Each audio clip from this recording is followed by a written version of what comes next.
Hello दोस्तों, आज की क्लास में हम पढ़ने वाले हैं राजनीतिक दल किसे कहते हैं। राजनीतिक दल क्या है, राजनीतिक दल से क्या तात्पर्य है, तो चलिए जानते हैं। राजनीतिक दल नागरिकों का एक समूह है जो एक विचारधारा के तहत कार्य करता है। राजनीतिक दल क्या होता है? यह नागरिकों का एक समूह होता है, एक संगठन होता है जो एक विचारधारा के तहत कार्य करता है। विचारधारा का मतलब होता है कि इन सभी के विचार कैसे होंगे, एक जैसे होंगे।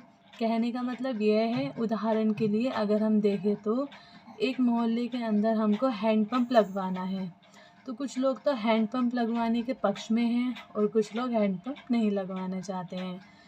तो इसमें क्या है, दो दल बन गए, यानी कि दो पार्टियां बन गई। यहीं से राजनीतिक दल का कॉन्सेप्ट हुआ है। अब इसमें क्या होगा, मान के चलो अगर मैं हैंडपंप लगवाने वाले पक्ष में हूँ तो मुझे क्या करना पड़ेगा, मुझे उन सभी ज़्यादा से ज़्यादा लोगों को इकट्ठा करना पड़ेगा जो हैंडपंप लगवाने के पक्ष में हैं, क्योंकि ज़्यादा से ज़्यादा जब लोग इकट्ठे हो जाएंगे तो इसका मतलब है हमारा वो काम कंप्लीट हो जाएगा। तो इसका मतलब यही है, विचारधारा का मतलब कि एक विचार होना चाहिए। आगे देखिए, राजनीतिक दल लोगों का एक ऐसा संगठन है जिसका उद्देश्य सत्ता को प्राप्त करना होता है या उसको प्रभावित करना होता है। राजनीतिक दल क्या है?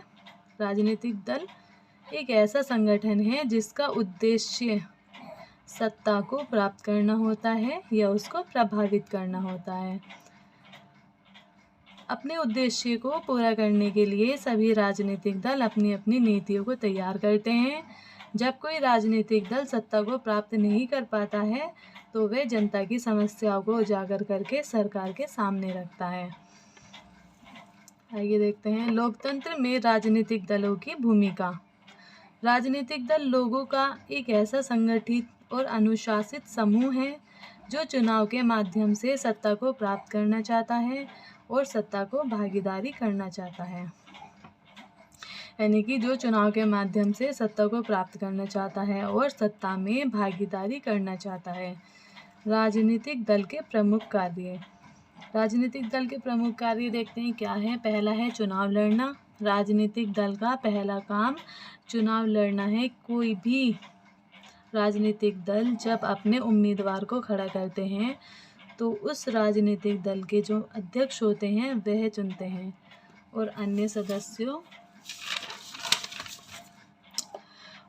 सदस्यों का भी मत लेते हैं कि किनको उम्मीदवार बनाया जाना चाहिए। सभी राजनीतिक दल सत्ता प्राप्त करना चाहते हैं। सरकारी नीति को दिशा निर्देश। इसमें आता है, विभिन्न राजनीतिक दल अपनी अपनी नीतियों और कार्यक्रमों को संसद भवन में रखते हैं, फिर वहां से टीवी के माध्यम से जनता तक उनकी बात पहुंचती है और फिर कुछ बातों को जनता भी सही समझती है और समर्थन करती है। इस तरह से फिर सरकार को पता चल जाता है कि जनता क्या चाहती है, उसकी क्या पसंद है और नापसंद है। अब आता है कानून निर्माण। राजनीतिक दल कानून निर्माण में महत्वपूर्ण भूमिका निभाते हैं। विधायिका में राजनीतिक दल के सदस्य होते हैं। कोई भी कानून विधायिका में ही तैयार होता है जिसमें राजनीतिक दल के सदस्यों की महत्वपूर्ण भूमिका होती है। कानून निर्माण में क्या आता है, जो भी कानून पास होता है तो सबसे पहले वह लोकसभा में जाता है और फिर वहाँ से पास होने के बाद वह राज्यसभा में जाता है और फिर राज्यसभा में भी पास होने के बाद राष्ट्रपति के पास पहुँचता है। और अगर राष्ट्रपति ने हस्ताक्षर कर दिए तो फिर वो कानून का रूप ले लेता है। लेकिन अगर किसी को विरोध करना है कानून का, मतलब उसको कानून अच्छा नहीं लगता है, तो सुप्रीम कोर्ट तक जा सकते हैं, वहाँ अपनी बात रख सकते हैं। अब आता है सरकार की आलोचना।